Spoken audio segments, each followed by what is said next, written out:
So, has Wuyang fixed Overwatch's main support problem? The answer is probably yes. It's a little early to be making that call with 100% certainty. It's a bit early to say that Wuyang for sure falls under the main support role, but it is also unlikely that the current popular Wuyang compositions are simply a fad and his role will shift overnight. To answer this question, I'm going to have to provide some context first, so let's dive right into it. You're probably wondering what the main support problem actually is, or what a main support is in the first place, so we should start there. For those that are not familiar, in Overwatch we have two support categories that have been around for quite a long time and developed through meta patterns in the professional scene. Those categories are main support and flex support. Now, these roles make a lot of casual players very, very upset, because if you aren't talking about the game within the context of the meta and professional play, they won't really make any sense. I do have a video on the topic if you find anything I say today confusing, so feel free to check that out. It's slightly dated, but accurate for the most part. To summarize, pre-Wuyang release, the main support role consists of Brigitte and Lucio as the only consistently useful main supports, while Mercy and Lifeweaver fall under the role but remain very situational and often useless. Yes, I know Geek exists, but they are simply an outlier. On the other hand, the flex support role is, well, every other support hero. Some of the most common you will see are Ana, Baptiste, Kiriko, and Juno. If you are new to the concept of main and flex support and you're looking for some sort of connection between these heroes, maybe the healing output, maybe it's the damage output, or maybe it's the utility, now just give up. Give the fuck up. Don't try. There is no connection. Well, at least any consistent connection. Any rule that you try to make can and will be broken if you try and create reasoning behind these classifications beyond the one and only valid reason: meta patterns.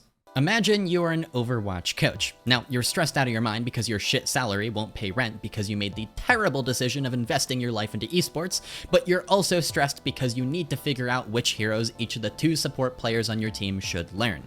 Now, is it a good and efficient idea for both of these two support players to learn every single support hero on the roster? Hell no. Terrible idea. Some heroes are particularly difficult and have unique skill sets like Lucio, so having both your players learn and practice Lucio is a bad idea. If you've watched any amount of professional play, you probably understand that there's a lot of different heroes that are played with Lucio. He's one of the most played heroes in professional play's history. Kiriko Lucio, Bap Lucio, and Ana Lucio, to name a few backlines that have been used. Now, you might also realize that the pattern extends to Brigitte. Kiriko Brig, Bap Brig, and Ana Brig are all backlines that are commonly used. So, you make a clever decision. You decide to have one player specialize in playing Brigitte and Lucio, while the other player specializes in the other heroes such as Kiriko, Baptiste, and Ana. By doing this, you can play a majority of the common meta backlines throughout Overwatch's history, while your support players put in the minimum effort. The roles of main and flex support exist as a means of efficiency in hero pools in professional play, rather than as a tool to compare heroes at the individual level. If that explanation doesn't make sense, it's okay, just roll with it. As you might have already noticed as well, there are a lot more useful heroes that fall under the flex support role in comparison to the main support role. Flex support has Ana, Baptiste, Juno, and Kiriko, who are all played pretty regularly, while main support just has Brig and Lucio. Yes, for years we've essentially had an entire role and group of players dedicated to playing Brig and Lucio. And before Brig, it was just Lucio, I'm not gonna lie. You had Mercy as well, but and you always needed the Lucio, so that was your main support. There you go, that explains the name. The lack of viable options, and I put a lot of emphasis on the word viable here, in the main support category has been a bit of a problem for a while. It's simply boring to have almost every composition include either Brig or Lucio combined with one of the many flex support options. That is Overwatch's main support problem. Sure, we released Lifeweaver recently, and he did fall under the main support hero pool because he was most often played with Baptiste and sometimes Illari, but Weaver is so situational and inflexible in his nature that he can't really be considered a useful main support on the level of Brig or Lucio. I have a few videos about how Lifeweaver works, and I explain his weaknesses over there if you're interested. Anyways, with all the context out of the way, we can talk about how Wuyang has potentially freed main support players from Brig Lucio jail. Although there are no consistent factors in terms of kit design or playstyle that define main support, there are similarities between Brig and Lucio, the only two consistent and useful main support heroes, and those characteristics are, in my opinion at least, important in creating a useful and well-designed main support hero. Those characteristics include 1. The ability to support the flex DPS and take angles with the flex DPS when necessary. Brig has packs and often splits on off angles to help the flex DPS. She usually keeps a distance though. Lucio, on the other hand, loves splitting off and stacking on the flex DPS directly. As an example, this is why we have Genji plus Lucio dives as a fundamental macro concept in many compositions. 2. The ability to challenge the opposing flex DPS and force them away. Lucio is great at dueling, and he can do this pretty effectively. Brigitte is a bit worse at finishing kills, but very annoying to kill because of her survivability. A good whip shot can force a Genji or Tracer away, and Brig can absolutely challenge angles. 3. A useful ultimate that can be used defensively or aggressively. Beat and Rally both have defensive and aggressive applications. This one's pretty self-explanatory. 4. Some amount of CC. This is particularly good against tanks. We all know the classic Brigitte versus Winston matchup, where Brig is looking to land whip shots to mess up the opposing Winston's dive. Lucio can do similar things. He has a bit of a weaker boop, but it still allows him to help protect his backline. CC is very useful for keeping the backline alive. And 5? 5 is simply mobility and self-survivability. Both Brigitte and Lucio are good at peeling for their flex support and main DPS in particular, and they are also good at keeping themselves alive through fights, which is really, really important. Lucio has some of the most flexible movement in the game, which allows him to slip away, and Brigitte has Shield Bash, which at the highest levels of play is usually treated as a defensive movement ability to escape difficult situations rather than an offensive ability. These 5 components are, in my personal opinion, the keys to success of Brigitte and Lucio throughout Overwatch history, as the most played supports and the only consistently useful main support heroes. And the developers might have actually gotten the formula right this time, and given us a third candidate, our favorite water boy, Wuyang. So, let's actually talk about the man himself now and break down his kit, and generally how professional players have been utilizing it. As of now, early October 2025, Wuyang has generally been played by the main support player on the team, and therefore tentatively falls under the main support role. The most common Wuyang backlines are Wuyang Kiriko and Wuyang Ana. To break down Wuyang's kit, we'll simply roll through the 5 components of an effective main support hero, and also play some example clips as I'm explaining. First, can Wuyang effectively support flex DPS heroes such as Tracer or Genji? Well, yes, in fact he's almost a little too good at it, to the point where teams have begun playing double flex DPS compositions, such as Genji Tracer, which I've nicknamed Hyperdive, which is, well, a pretty suitable name. These fell out of popular use pretty quickly because at the end of the day, running main DPS plus flex DPS is just more reliable a lot of the time, but Hyperdive Wuyang is by no means an unusable composition. Wuyang's passive stream healing is very good at keeping a flex DPS alive when they go for a hit, much like Zenyatta's Harmony Orb. And, as a bonus, Wuyang is able to deal damage from afar to get targets low, opening up opportunities for the flex DPS to move in for the kill. Wuyang's minor perk that allows him to increase his passive stream healing through dealing damage makes this even better. In most compositions, the main DPS would be taking on that role, getting targets low to open up opportunities, but Wuyang can also help out in that department, which is one of his unique advantages over Brigitte and Lucio. That's actually part of why double flex DPS worked, because Wuyang could open up opportunities that the main DPS normally would. And finally, one of the primary use cases for Wuyang's ultimate, Tidal Blast, is to throw it on the flex DPS for an engage. This is particularly deadly with Tracer, who can engage in such a way where getting hit by the blast is near unavoidable. This makes it very easy to force key cooldowns early on in the fight, such as Suzu, or obtain outright kills. Next up, can Wuyang mark the opposing flex DPS and peel for his other support? Well, yes he can. Wuyang does have CC through his wave, but in terms of boops, it is weaker than both Brigitte's Whipshot and Lucio's Soundwave. Rather than CC, Wuyang relies mostly on pure damage output to mark the opposing flex DPS. On a direct charged hit, Wuyang deals an impressive 100 damage. Even if this is nerfed slightly in the future, it would still be quite good. For reference, Brigitte's Whipshot deals only 70 damage, which moves up to 120 when using the popular Whiplash perk, and getting an opponent to hit a wall with it. So basically, each Wuyang orb is more deadly than Brigitte's Whipshot. Also with the perk, Wuyang goes up to 120 damage if you hit all 3 orbs using Falling Rain, so yeah, and that's also not on a cooldown. One direct hit onto a Tracer can force a recall. One direct hit on a Genji can force his deflect. That's really useful when trying to defend against a dive or a hit. Wuyang also has the ability to just generally keep his other support alive through dives. Just look at this example where Chio keeps fielders on a healthy through a pretty brutal ball tracer dive, and then he forces Alpha Yi, the opposing tracer, to recall. Wuyang's wave acts as a solid form of burst healing, much like Brig's Pax or Lucio's Amp, that can be more than enough to keep a more fragile flex support hero such as Ana alive. For our third trait, we need a useful and flexible ultimate, and Wuyang definitely has that. I've already touched on it before, but Wuyang's Tidal Blast is really good at enabling flex DPS heroes in particular. Tracer, Genji, and Pharah as a few examples, but it has plenty more uses outside of that. Tidal Blast can be used to peel for your other support, or even someone like the main/hitscan DPS if they fall low during a dive. Tidal Blast is sometimes just used on tanks so that they can push forward and find kills, and it can also be used as a straight-up healing ability in many cases to keep the tank, or really anyone else, from dying if they make a mistake, meaning you can essentially use it as a band-aid for your team's mistakes. There is also the option to simply use it on yourself as Wuyang. This is best done for the purpose of survivability and can sometimes make Wuyang seem almost unkillable. Like in this example, where Chio managed to survive with the Tidal Blast, even though he was under pressure from a blading Genji, who also had Tidal Blast by the way. Just be careful with this, you don't want to end up like Alba during that one Extinction versus Sakura game.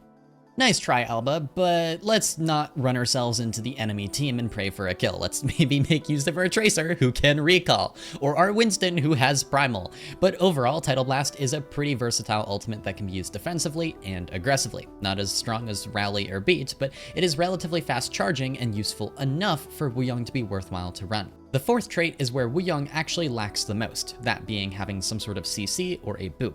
Wuyang's only source of CC is through his wave, and this CC is relatively weak.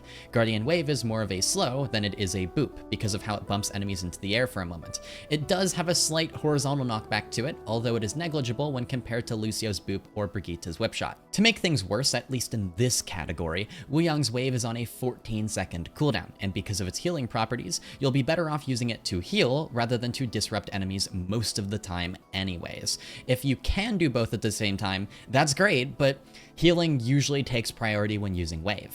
This was the part of Wuyang's kit I was most concerned about when considering if he could act as an effective main support.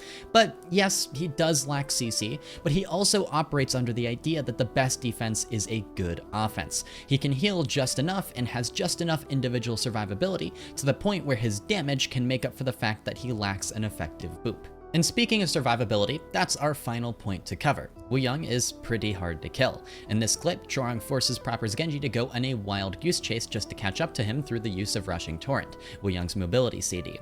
And then he actually manages to kill Proper with the help of his wave, which, by the way, also heals Wuyang and gives him healing amplification. If that clip was enough, well, just watch this. I was gonna say, let's put Tide Pod on Vision, but Vision is very dead. So we can't do that. The Tide Pod instead is going to go to King, while Tree is just going to blade the Wuyang. How are you alive? How are you alive? What the fuck? Oh my god, it kills two! Now, just ignore the double pulse bomb, we aren't too worried about that. What we are worried about, though, is how Alba managed to walk away from Tree like he was in creative mode. Through the use of the wave, Alba was able to tank some of the damage, and then because of the healing amplification, the mini pack actually healed Alba more than it usually would, and with the use of Rushing Torrent, Alba was able to slip away. I think it's fair to say that right now, Wuyang's individual survivability is, it's not bad. It's not bad. With all this said, Wuyang really does fulfill pretty much all of the conditions required to create an effective main support that can compete with the likes of Brigitte and Lucio. This has also resulted in countless new backline combinations and much more variety at the top level of play. Wuyang has also tested the flexibility of many main support players, and when players are too inflexible and want to stick with their Brig Lucio comfort picks, teams will often have to ban Wuyang or find ways to protect preferred support picks. After many years of Brig Lucio jail, main support players have finally been freed. Well, at least as far as we can tell. So let's talk about how some of these Wuyang backlines generally work. The most common of the Wuyang backlines is Wuyang Kiriko. This backline is very flexible in terms of positioning. Both Wuyang and Kiriko have pretty solid individual survivability, and can also deal quite a lot of damage, so the goal is often to split up and take angles and then deal as much damage from range as possible. The second most common is Wuyang Ana, and this backline is great as a more aggressive alternative to Ana Brig, while being a safer alternative compared to something like Ana Kiriko or Ana Illari, which are double flex support compositions. In this backline, Wuyang will split off and take angles at times, but will still look to support and peel his Ana when needed. Now, there are some other more creative Wuyang backlines that we can take a look at that aren't used as often and are even a little team specific. Vision Esports often run Wuyang Illari on longer maps such as Junkertown because Violet has a chronic Illari addiction. I mean, he has a problem, he just wants to play Illari. It's a little funny. This backline has a lot of poke and can be pretty annoying to play against, although it is less flexible in terms of positioning compared to Wuyang Kiriko, and it has a worse ult rotation since Captive Sun kinda sucks compared to Kitsune. Wuyang Brig has been used by some teams to varying success. It is meant to be a bit of a brawly anti-dive backline, but it can be counter-swapped pretty easily and the Brig can get run over. Because Wuyang doesn't really need direct protection, the Brig will often be defending the main DPS or just straight up pushing aggressively to brawl in the mid-fight. Honestly, I just don't think this backline is very good, but that's just my opinion. And then the most interesting of them all, Wuyang Lucio. This is a backline that is most often run by Geeke, who at this point are just the mad scientists of the OWCS. The pioneers of the Bap Weaver composition have come back to create a new backline, and in Wuyang Lucio, you have the flex support player playing Wuyang, with the main support player on Lucio. Geeke are so committed to this backline that their main support player, Admiral, kinda hasn't learned Wuyang, and Ultraviolet, the flex support player for the team, is considered one of the best Wuyang players in the world right now. Wuyang Lucio is a very aggressive backline that works well in dive compositions. The Lucio becomes part of the front line, participating in dives, while the Wuyang runs around the map keeping his distance, looking to deal effective poke damage that opens up opportunities for his team to finish kills. Basically, it's like Wuyang Kiriko, except your Kiriko can fly into the enemy team at Mach speed and kick their shit in personally. Getting away from the Lucio is a lot harder than getting away from the Kiriko, which is why Lucio is better suited for the role of finishing kills and participating in dives directly. Now, although the existence of this backline could throw into question Wuyang's role because you have the flex support player on Wuyang, I really do feel that it's more important for the main support player on the team to learn Wuyang in comparison to the flex support player. Wuyang Lucio isn't an easy backline to play. Honestly, it's maybe the hardest of the Wuyang backlines to master, and it comes at a bit of a cost. To play it, you either need to teach your flex support player Lucio, which is really hard, just don't even try, or you need to teach your flex support player Wuyang, which is just going to take extra time when you could be running Ana Wuyang or Kiriko Wuyang instead, which are just easier to play. Geeke's committal to the Wuyang Lucio backline is a bit of a blessing and a curse for them. I actually want to make a video on their match against Liquid soon as an example and kind of dive deeper into that, but to put it very simply, it's super easy to ban Lucio or Wuyang against Geeke, making them a bit helpless since they can't play Wuyang Kiri or Wuyang Ana. On top of that, Liquid may have found a counter comp that includes Sigma, although again, that's for another day. To finish off, let's talk a bit about Wuyang's perks, since you're probably interested in what perks players typically choose. For the minor perk, you're picking balance 100% of the time, no questions asked. It's almost comical how bad Overflow, the other minor perk, is in comparison. That perk gives Wuyang 10 ammo and 33% healing resource when rushing Torrent, the movement ability, is used. Meanwhile, balance increases Wuyang's passive stream healing by 40% every time he does damage with his water orbs. So every time you do damage, you just get a flat healing buff, no strings attached. Your passive healing goes from 25 to 35 per second. This is great because it rewards you for doing damage on Wuyang, something that you already need to be doing anyway to get value. Since your healing during fights is also just flat out buffed, the amount of ult charge you gain during a fight will increase as well, and you can build Tidal Blast a little faster than before. For the major perk, well, this one's a bit more debated, but I do have my own take on it. The two options are Ebb and Flow, which is often referred to as double wave because, well, it pretty much allows you to hit 2 waves on any given target since the wave comes back to you, and Falling Rain, which allows Wuyang to shoot 3 orbs instead of 1, with each of them dealing 60% less damage and have a 25% decreased explosion radius.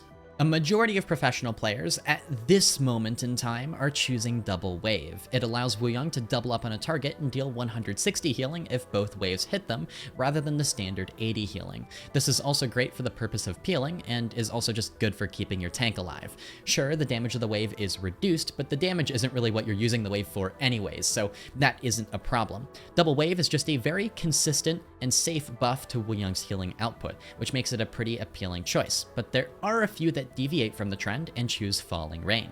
Remember Ultraviolet from Geekay, the team that almost exclusively likes to run that Wuyang Lucio backline? Well, Ultraviolet loves Falling Rain. With Falling Rain active, Wuyang deals 120 damage if all 3 orbs land, rather than his default 100 damage, making Wuyang even harder to approach and further increasing his poke potential. Hitting all 3 orbs isn't a guarantee, but it also isn't necessarily hard, and Falling Rain has the added bonus of making Wuyang's orbs even easier to land. Hitting 1 or 2 lower damage orbs is arguably better than completely missing, and since having 3 increases the overall size of each Wuyang shot, it's easier to deal more consistent damage. The plus 20 damage bonus does not change breakpoints at an individual level for Wuyang for 250 HP targets, and this is the main argument I hear against picking Falling Rain, but you have to remember, that's not really important because this is not a 1v1 game. This is a 5v5 game, and there are 4 other people on your team, and it's not actually Wuyang's job to finish kills. He just needs to chip away at targets from afar so the flex DPS, tank, or maybe even a Lucio can finish them off. Ultraviolet uses Falling Rain in the very aggressive Wuyang Lucio dive composition, and that makes a lot of sense. It only becomes even more useful there. He needs to create opportunities through damage, and Falling Rain just allows him to do that more consistently. Wuyang is good in the first place because of his damage, so further buffing that rather than just taking a flat healing buff can potentially lead to the best possible results that you can get, admittedly with a bit more risk involved. At least one situation where Falling Rain might just be objectively better is in ball compositions. Ball is self-sustaining to the point where going for a flat healing buff on Wuyang isn't worthwhile. It's completely understandable to go for that double wave if you need to heal up a tank who actually takes a lot of damage and needs that help, but Ball can grab megas half the time and often won't be within range to get healed by Wuyang's wave anyways. You may as well choose Falling Rain, take the extra damage, and open up opportunities for the Ball Tracer frontline to obtain kills. At least one situation where Double Wave might be better is in the Wuyang Ana backline when up against a dive composition. Double Wave makes peeling for your Ana much easier, and it's just a straight up buff to the backline's overall survivability. Ana is also much more vulnerable than Kiriko or Lucio, so Wuyang's playstyle changes to be more defensive and protective when matched against a dive composition with Ana. Even though there's probably plenty of nuance to this, and I could go on and discuss 10 more hypothetical scenarios, most players are picking major perk based on preference and vibes. Most professional players pick one and stick with it, at least at the moment. Most are on the Double Wave bandwagon, while there are a few loyal and dedicated Falling Rain believers. I'm kind of a Falling Rain believer as well, but we'll just have to see how the meta pans out. Anyways, that's everything about Wuyang. This is a bit of a different style of video, but I felt to really dive into the hero and his place in the meta, simply covering one match where he was played doesn't give the full picture. I mean, seriously, the difference between how Ultraviolet plays Wuyang compared to Chorong is massive. It's rare that we actually see such significant playstyle differences with a hero, especially this early on. On a serious note, Wuyang is an incredible addition to the hero roster. I was actually going to release a video talking about how we need another effective main support in the game, but I decided to hold off until Wuyang's release, and it seems the devs have actually managed to do it. It may have taken a bit too long, but he's here now, and he's opened up opportunities for a whole new range of compositions for years to come. Thanks dev team, you did good with this one. Thanks for watching everyone, hope you enjoyed, and I'll see you with the next video soon.